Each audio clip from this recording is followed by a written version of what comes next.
what are your name and pronouns? My name is Tessa, and I go by she, her. All right. And how do you identify? I identify as a woman, I'm trans, and that would be about it for that one. And can you tell me a bit about your VTuber model or persona? Tessa is an interesting thing that I came up with because I needed to have something that worked with being a VTuber manager a little bit, but also I wanted to go more into my own roots with my indigenous roots, and I decided, I also identify more with my Latina roots, and so I was thinking about how I do have Aztec relatives, and how I wanted to take a little more inspiration from Aztec mythology, and so I decided to use the harvest goddess from Aztec mythology, and I chose harvest goddess because it's something that it's like, you work really hard and then you reap the benefits afterwards with working all year round, and if you work hard, then you get rewarded for that. And so a lot of talent management is like that. And so I thought, harvest goddess makes sense for that. And the harvest goddess for Aztecs is like a 7-headed serpent lady. And so I'm like, let me just simplify that down a little bit. And I just thought of, snake girl plus some Ouroboros imagery, because a lot of her concepts are like the Vikings Ouroboros. A lot of life and death rebirth. And I think that is also just really interesting because I handle a lot of debuts and graduations. And so I'm dealing with the life and death of VTubers quite often. All right. And actually, I think it did partially answer my next question. But if there's anything else you want to say about it, how did you ensure that your model represented you? So when I had initially designed it, I was taking feedback from a number of people about what works, what doesn't work. And I had my mood board all set out, and I was like, okay, if I'm a harvest goddess, then I want to take inspiration from food. And not just any kind of food, what food is local to Mexican cuisine, since it's also my favorite type of food as well. And so I was like, okay, so if I have cuisine as an inspiration, where can I use that cuisine all throughout? And also, on the added benefit, how do I keep to my roots a little bit? And so I thought about Mexican cuisine and other types of things that are frequently harvested. And so things like agave plant, which represents Tessa's scales, and corn is a very big part of Mexican culture. And I came up with the eyes for topaz, which is a native mineral to Mexico. It's also really, really pretty. It is so pretty, and so that's where the orange eyes and the shine come from. And so the scales are agave, and so they have a gradient of blues and greens, and then the hair obviously is corn, yellows, and green. And so I was like, okay, so all of this has a natural front, and then what I have for the current design is something more business oriented. And so when I was working with my current designer, Iris, we were thinking, okay, we have all of this going for us. You have two things already. What if we were to try to think a little more outside and complementary? And so I'm like, my favorite flower is a lilac. And so with a lilac, I was able to get the color palettes of a lilac and then throw them around the current outfit that I have. And with the current outfit that I have, it has a sort of business casual kind of thing, and it's still quite sexy at the same time, but it's still more, I can actually see myself wearing this, and I think I would be happy wearing it. And so a lot of the purples are outlined around the outfit and the lingerie as well. Man, you have a lot of care and detailing into your character. I love that. That's so cool. I also really do love that the whole lore behind it is just kind of related to you being a manager yourself. I think that's really neat. Like now it makes a little more sense. As like everything in your branding is very related to like the harvest goddess, and it's so cool.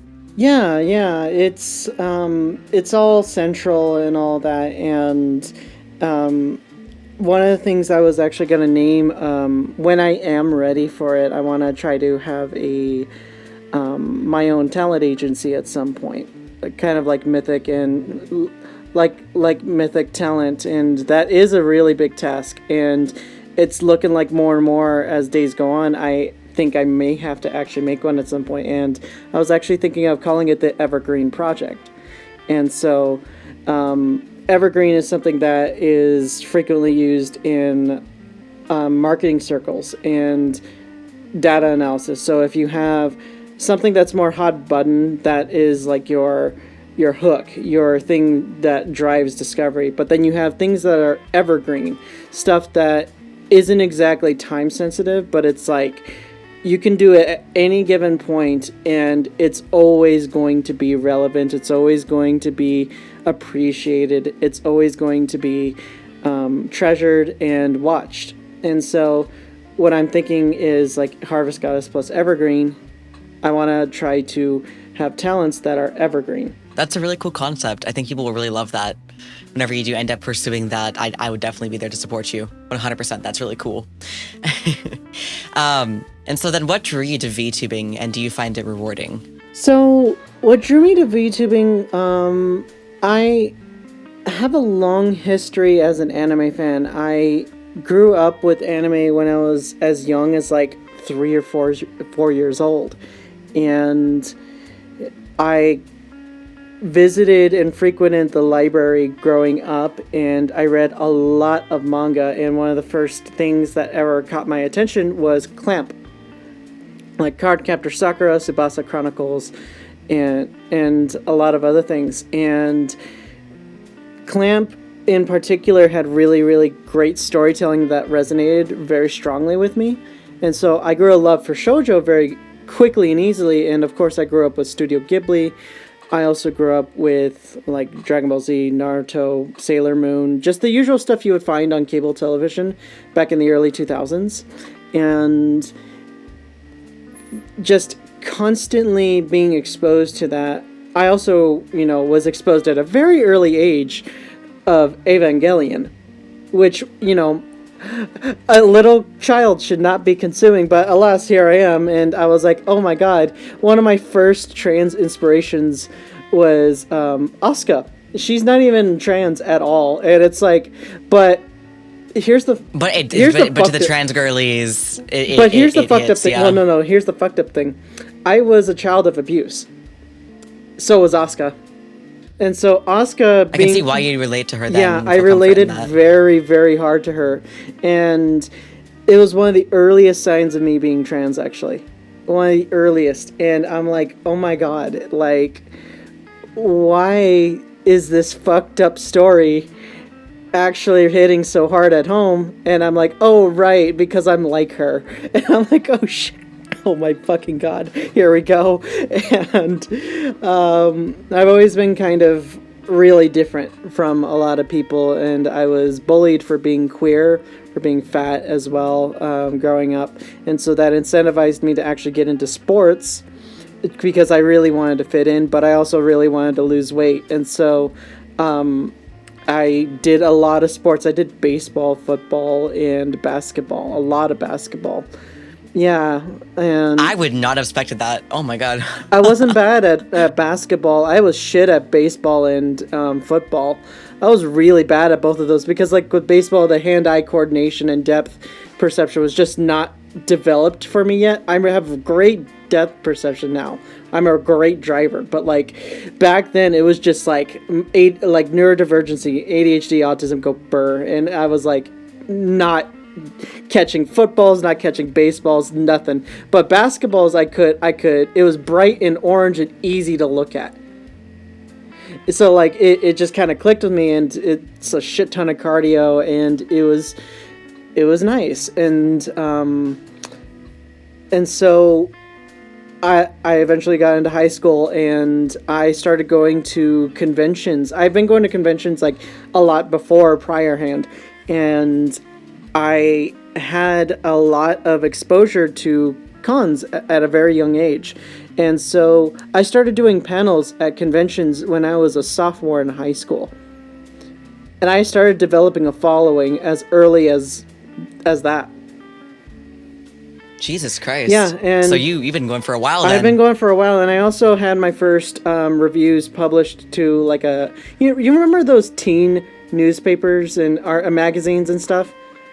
Vaguely. It's been a while. I make it sound old, but... Yeah, it's a really old kind of thing, but there was like teen specific magazines and newspaper columns that used to be offered locally, and this is done like in a lot of places.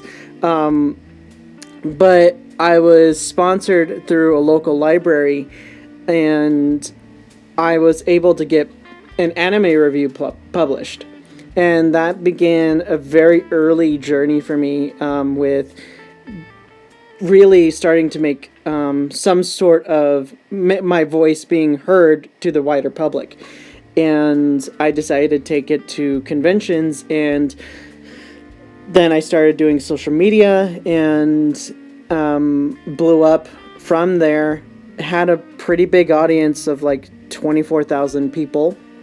Had a podcast and just kept reviewing anime. Just kept making memes, reviewing anime, networking aggressively. And by the time that I got burned out with all of that and came out as trans in 2018, also discovered that I had, at the very least, ADHD, depression, anxiety, and also the gender dysphoria, and taking steps to actually transition. It was actually at a Halloween party that I decided to come out. And any particular reason why? I had been closeted a long time before then, but I also want to kind of nip it in the bud and take the lazy approach, because a lot of my friends were at the Halloween party anyways. And so I was like, I kind of like made like an announcement at the party, and people were completely chill with it. But then a lot of people on Facebook, a lot of the I used to go to a Catholic high school. I had been bored, I had that whole thing from grade school onward, and a lot of the people that I knew from all of that upbringing just completely rejected me and just was just so nasty, like they want like unspeakable things. And so that's how I started off with being out. It was just very polarizing, and I had a support network, thankfully, and I got through it. And so I focused more, basically there's a bit of a void from 2018 to 2020, where I just kind of focused on school, did some work in politics with PR and community management, and I basically just kind of focused on, having like a part-time thing and school. And by the time that I graduated, it was the height of COVID. COVID happened, and I was trying to get through finals, and I failed like 3 classes because of how stressful COVID was. Yeah, but I nearly got a 3.0. Like, I was very, very close had it not been for COVID. And I was just like getting straight A's right before COVID, just like I was really on top of it. But then after COVID started becoming a thing and lockdown was happening, there was no jobs available at all. Like, it's weird because statistically there was a record high amount of jobs, but because I was also very overqualified for a lot of the social media management and marketing jobs that were available for entry level, there's a whole lot of complicated mess about why hiring is so difficult, why getting a job is so difficult. But like beyond that, COVID was just a gold rush for like over hiring, and that's why there's like a lot of layoffs now. But in the meantime, I was jobless. I was out of college, jobless, and I was like, you know what? I'm gonna write a light novel. And then I started discovering Hololive with Korone, And suddenly I'm like, oh, I was doing NaNoWriMo. I was doing NaNoWriMo. I was making like a queer isekai anime. I was making a queer isekai light novel, and I had already some artists line up to commission for the entire light novel, and I was gonna get that published, and the rough draft was already done. And then by fall 2020, NaNoWriMo's already a month away, and I'm like, I'm done. I just need to take this to an editor or edit it myself, and that's gonna take about a month. But I'll have the submission on time. But then I was like, you know what? I like VTubers better, and so I literally deleted it and threw it away. I could have been, and I did actually have offers for from an indie publishing house as well. What the heck? I could have been Man, you're living my childhood dream. I really could have been a published light novel author, but I threw it away to be a talent manager. And that's how I got into indie VTubing, and you know, I eventually became Tessa out of taking the job a lot more seriously and dedicating myself less to, you know, activism and community building, but more on specifically the job itself. And I think my mental health has like drastically improved, and my like this work is super fulfilling for me. So it's like I don't have the mental health drain that activism used to have, and I have done great things with a lot of talents, just focusing on the job and utilizing my strengths as a marketer and as a PR person. Actually, PR is like my biggest strength. So like whenever someone's in trouble or they need like a big PR push, like that's something I'm really good at. So no, next time I get in trouble, I'll have somebody back me up properly. And that's what that's like, and so, yeah, Tessa came about when I was in a pretty shitty situation with bad roommates with my partner, Yumi. We were living together in New York City with some really, really, really bad roommates. Really toxic situation.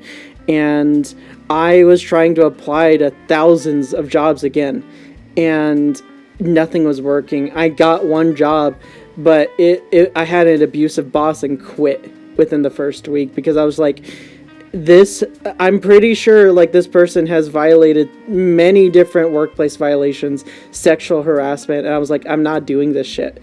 And so I'm like, I was very close to like breaking my core morals and like, am I gonna apply to the military? Am I gonna become a fucking cop? And I'm like, I'm not gonna do that. And so I almost did, but I'm like, you know what? I'm just gonna completely rebrand and focus, and Tessa was born out of that chaos. That is a very long and crazy origin story. It's quite the origin story, but it also describes why I take my work so seriously, is because like no one was hiring, and for the first time I got into talent management, it was out of desperation and me just coming to terms with, okay, what do I love? I love anime. What am I good at? I'm really good at doing marketing and PR and branding, and between those and building businesses. And so like, I was like, okay, can I make money off of that? And I'm like, fuck yeah, I can. And so I was like, but there was also no template for this stuff. Because to be a talent manager back in like 2020 at the very least, it just wasn't a thing that was publicly available for any kind of knowledge, for any kind of indie talent. It was only like if you had previous experience, you could get hired at a corporation like Hololive or Face Connect, etc., and you would gain the experience as an assistant as you go, and rise up the ranks a little bit, but I didn't have that opportunity starting out.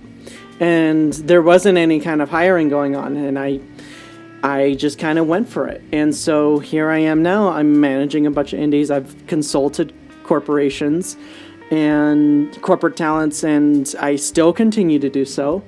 And I'm at that point where I might even start considering making my own talent agency so that I can start working with bigger brands, bigger collaborations, bigger everything, scaling up. And so VTubing in me has been a very interesting pathway where I'm less of a creator, but more of the one who supports creators. And with my own history of creating stuff, both my podcast, my blogging, and my public speaking with conventions, I took all of that experience and I built upon it for the past almost 4 years now. And so with all of that together, with the almost 4 years of talent management experience, with more years of creation experience, I'm able to help people in what ways I can. And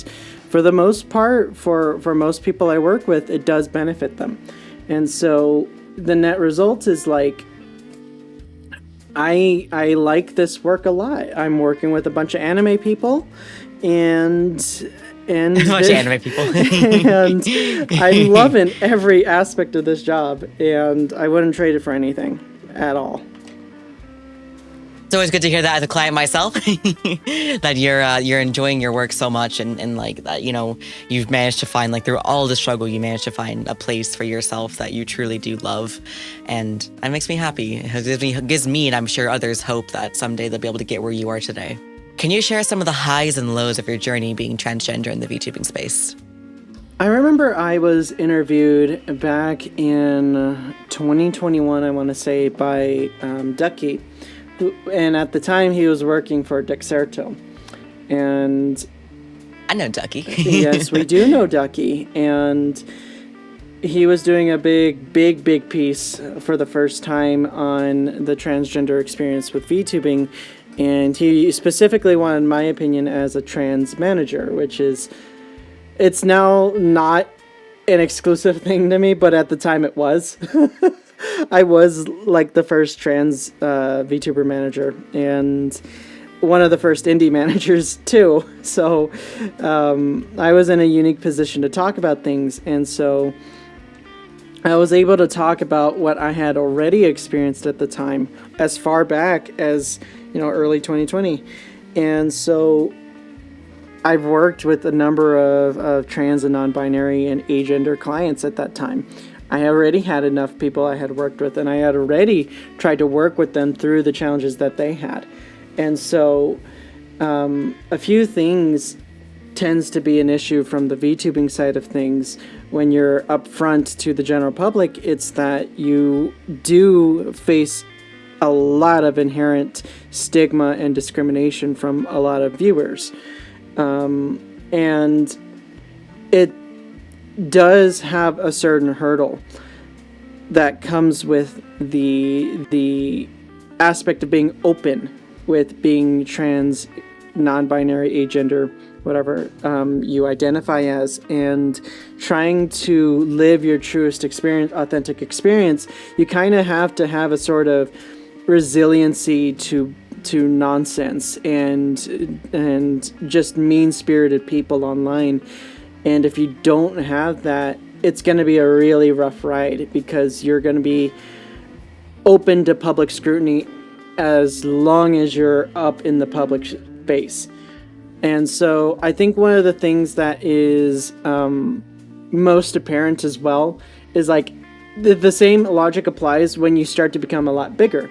And so even if you were cis and you had to try to grow, you become, you kind of sacrifice some freedoms. You, like, lose a lot of privacy for when you start to get more famous, when you start to build a larger and larger community.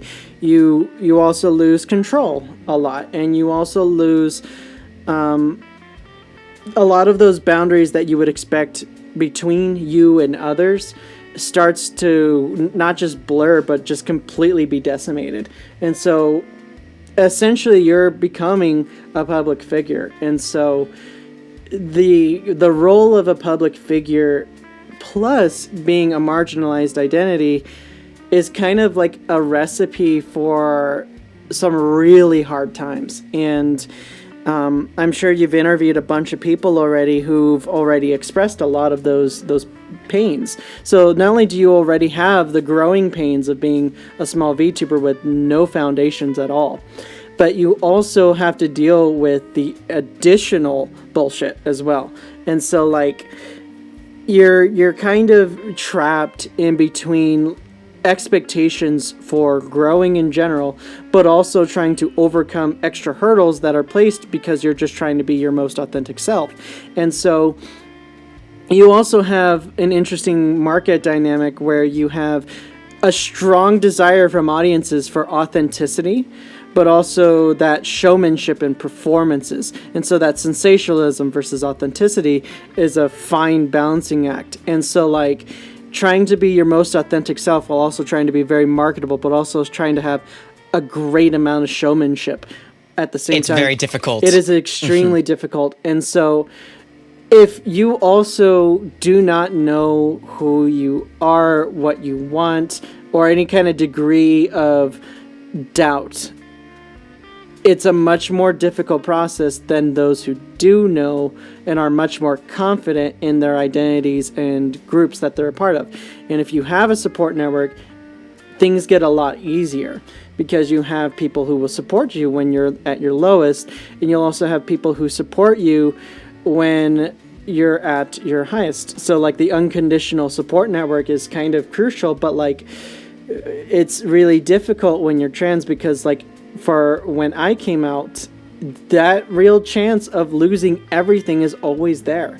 Whether it's your family, whether it's your friends, whether it's rejection from strangers. And so it also doubly hurts if you're neurodivergent and suffer hard from RSD, rejection sensitivity dysphoria. So like dealing with the mental health aspect of things, dealing with trying to work with the world around you, and also trying to work on yourself. It's a three-pronged approach that is just nasty to deal with. And so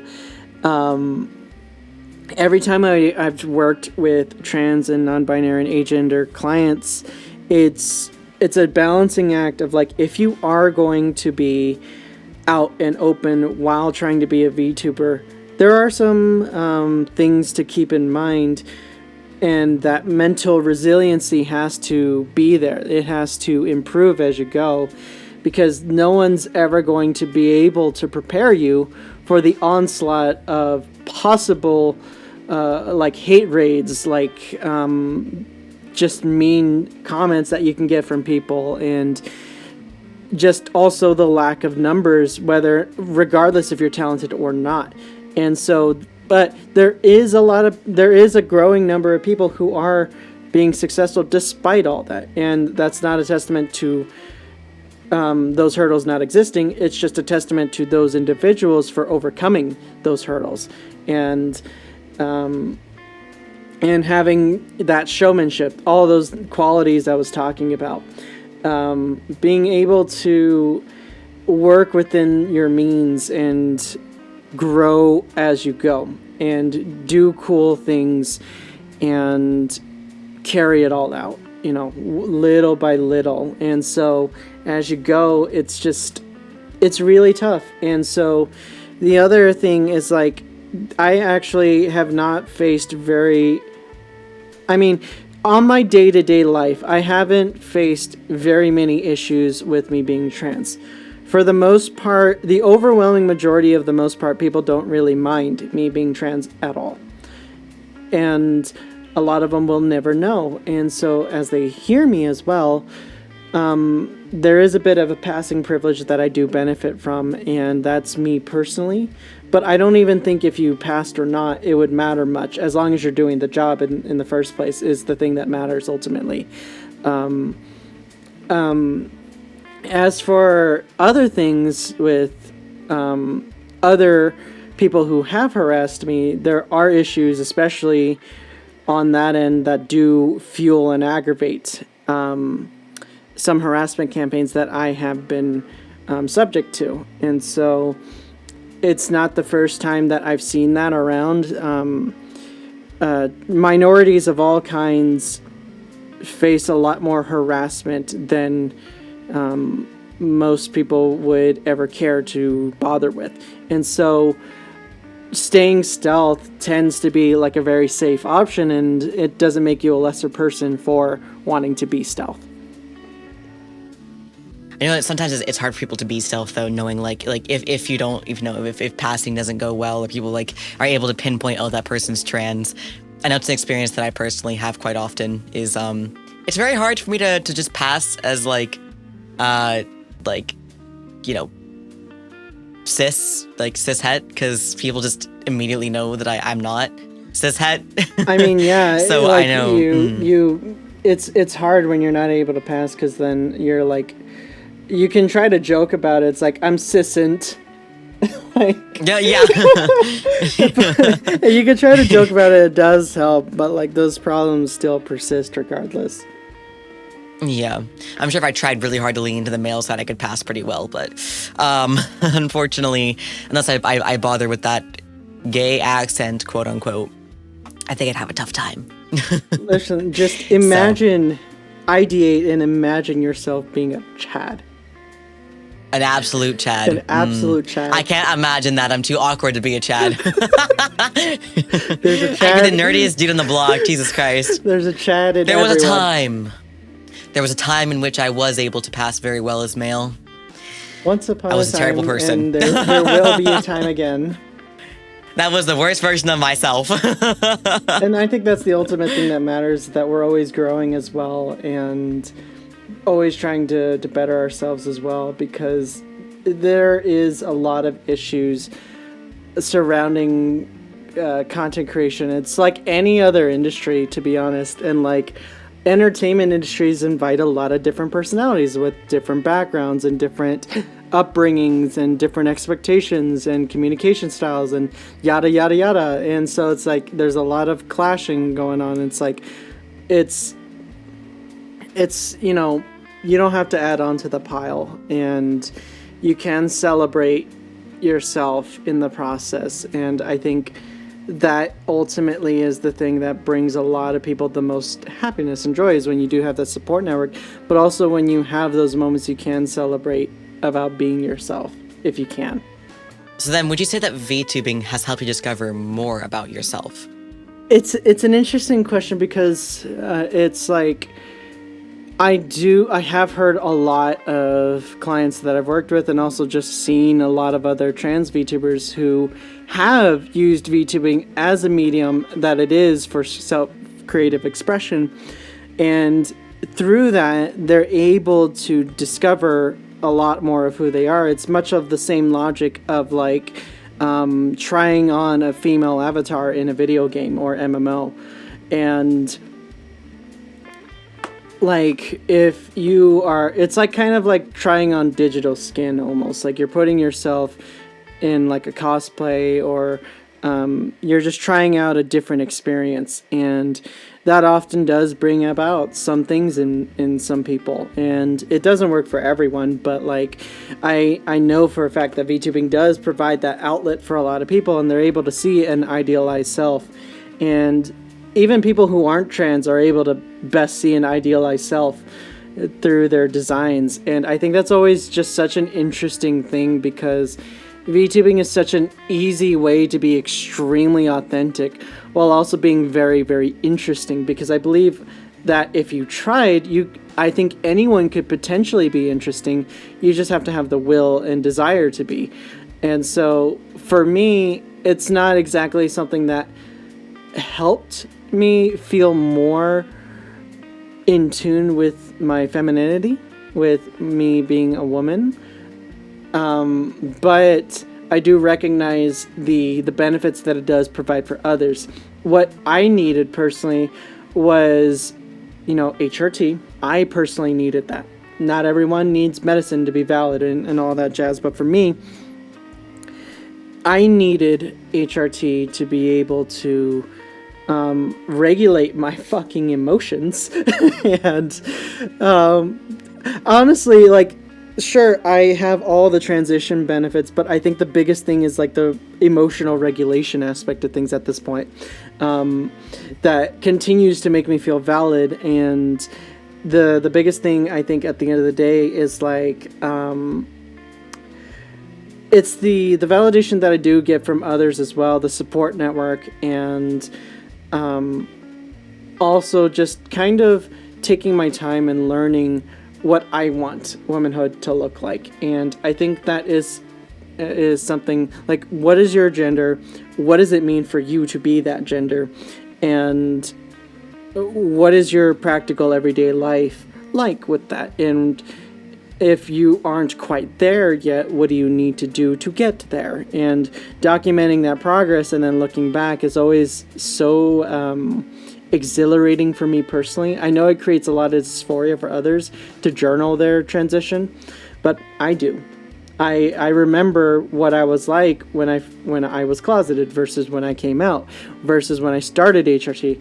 And I started HRT in 2020, and now I'm almost 4 years into it, and I can see the differences, not just physically, but emotionally and socially, and how I interact with the world and people around me is changing very quickly.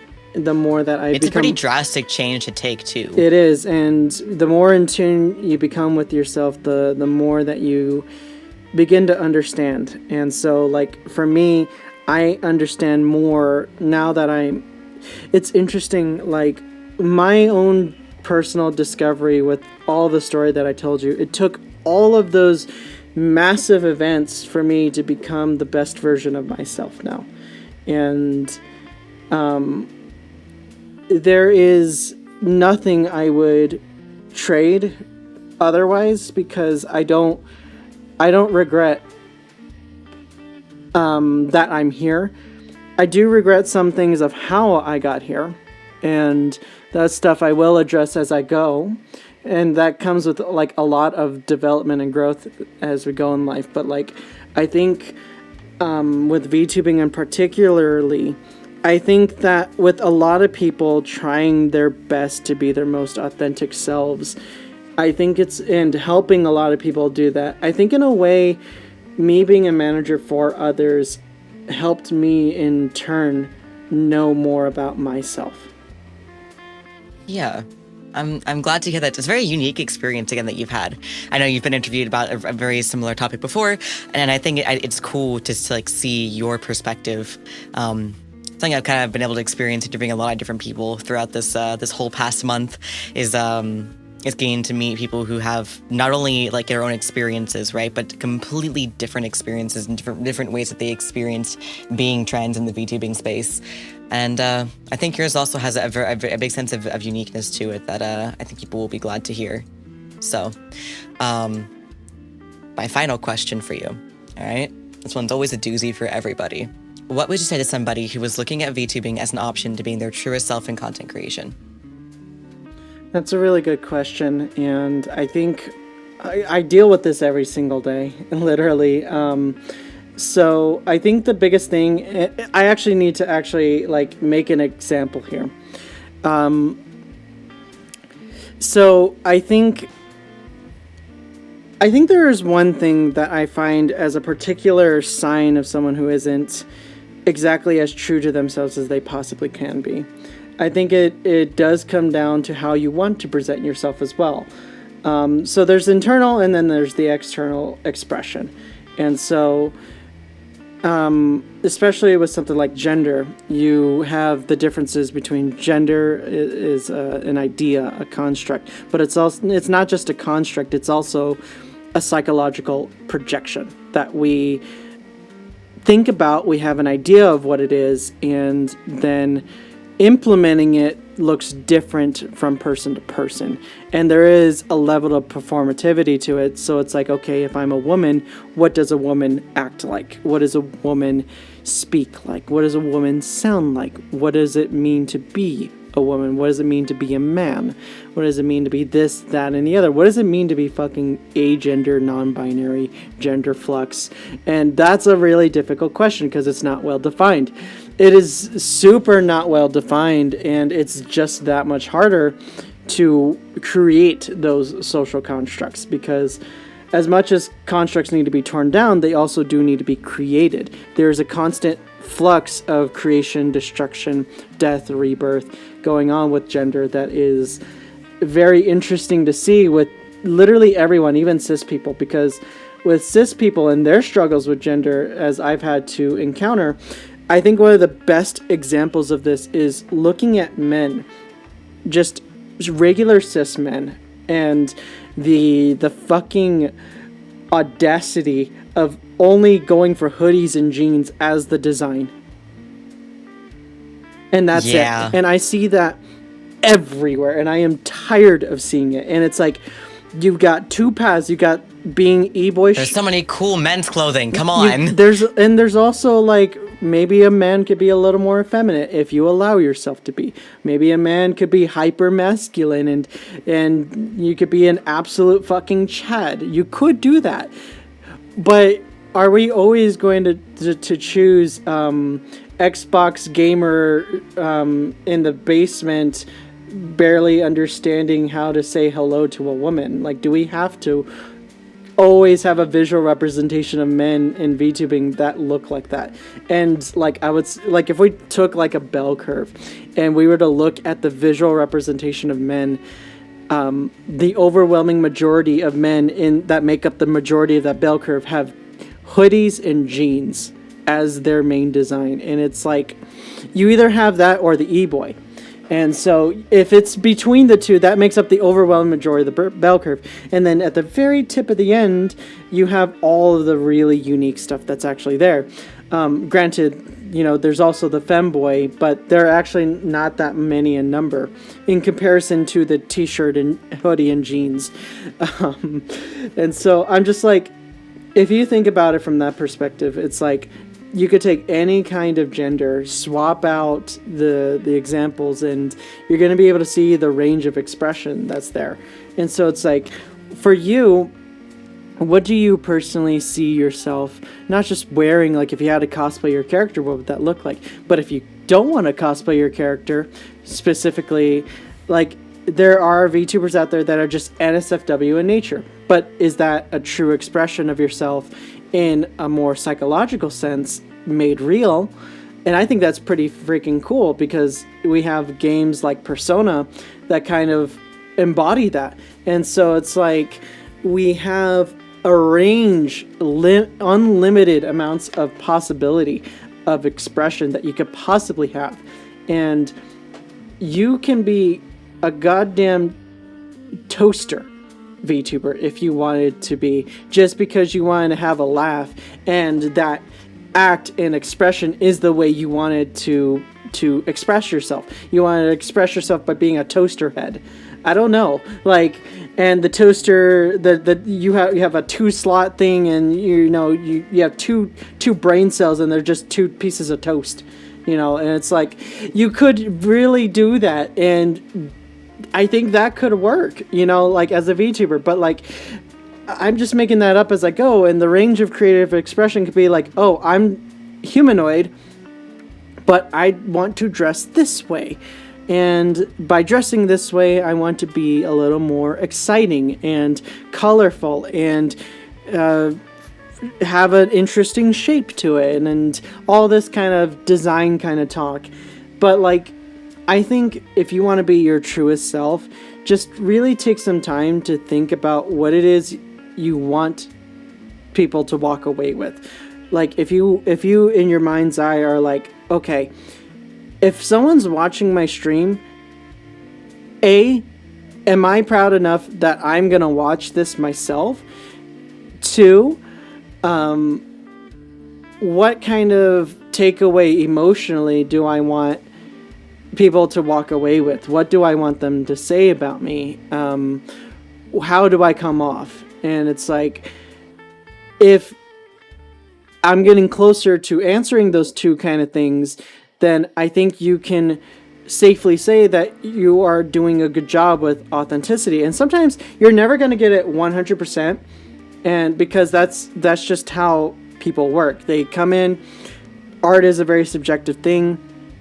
They come in and they see what you're doing and they're like, I think it's this. And you can have like a majority consensus, but there's going to be outliers. And so it's like, if you are presenting yourself a certain way and you have a majority consensus and it lines up with what you were intending in the first place, I think that could be one measure of success among many. And as long as you're like trying at the very least to do what it is you want to do to the best of your ability, and if you need to think out of the box to do so, then that's what you got to do. But to be your truest self, it does take work. And VTubing, of course, is a luxury hobby, and I think that's the best way I can describe it. It's an industry, but it's also a luxury hobby where even if you want to have fun, you have to put in work. And so there are other luxury hobbies that still fit that description. And I think that's just something that you kind of have to understand going in. And I think another thing that is actually a lot more controversial, if I were to kind of like go on Twitter and just talk about this, but I think it's actually a good point. It's that VTubing is a medium and it's a way to have creative expression. If you feel like you're getting into VTubing because you're just seeing a lot of other people do it and you're not really doing it and you're not happy, you're not doing it for yourself and you're not really happy with it, then a big advice I have for you is I think that content creation and VTubing specifically as a medium is probably not for you. And there's so many other ways in life to find your truest self, your most authentic self, and having a creative expression that works for you. VTubing is just one of many ways, and it's like I think that that's something to keep in mind that I do have to say time to time to people. And basically, I think to sum it up, don't force it. Thank you. I appreciate that. And then, is there anything else that you want people to know about your experiences and your journey?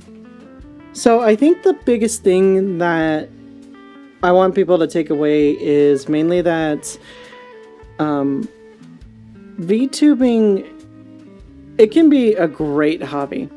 And despite what I said, and if you're like really going into it and you're happy with what you're doing, I think the act of creating itself is the best way to get a lot of that resiliency I was talking about, where you are actively enjoying the act of creating things and also able to handle failure. If you're able to handle failure and learn from it and embrace failure as well and not wait to do a bunch of things and you just kind of do it, it's okay for things to be half-assed.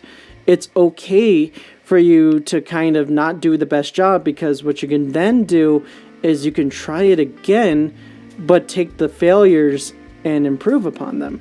And if you're trying to wait for a big old debut, but you've never streamed before, I think that's a terrible idea, by the way.